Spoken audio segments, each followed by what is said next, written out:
Subscribe कीजिए भक्ति विहार YouTube channel को और देखते रहिए इसी तरह का भक्ति वीडियो। जगत जननी जगदम्बा भवानी की हो ज्ञान, कहता के हरिकंठ बसे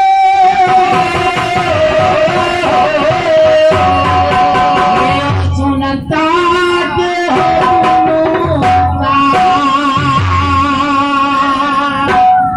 कहता सुनता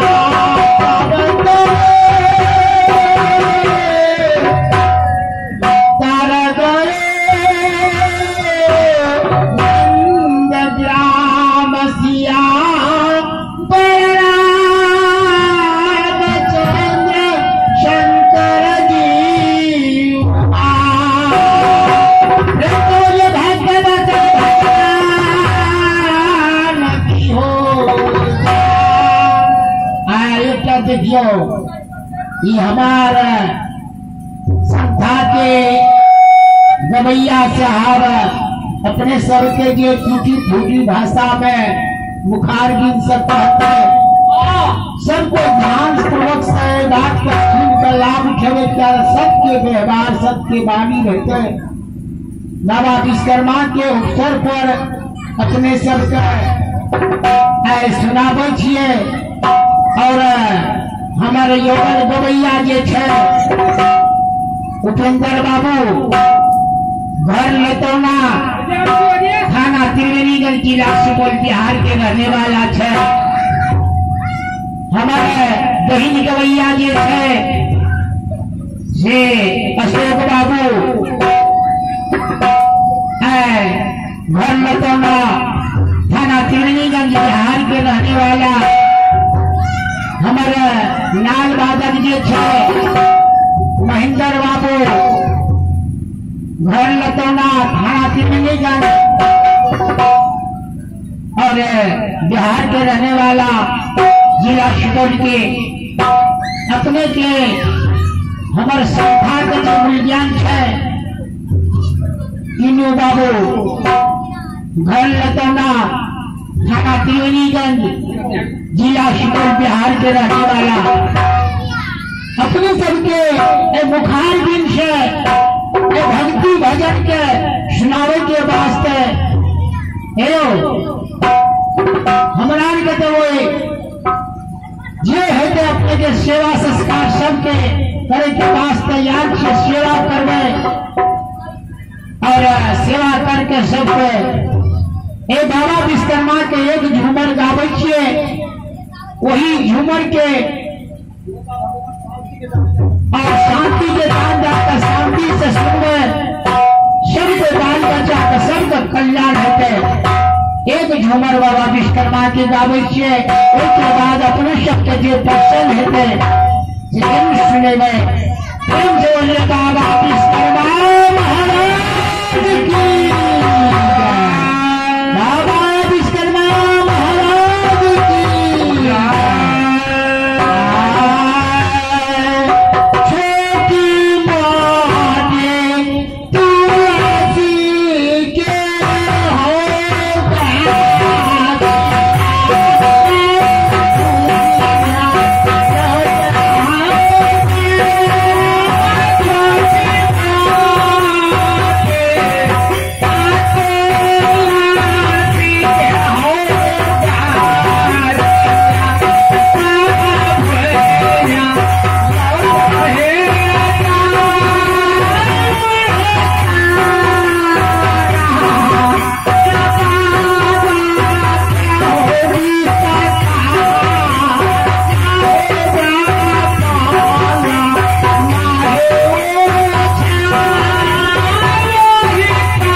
सब्सक्राइब कीजिए भक्ति बिहार यूट्यूब चैनल को और देखते रहिए इसी तरह का भक्ति वीडियो।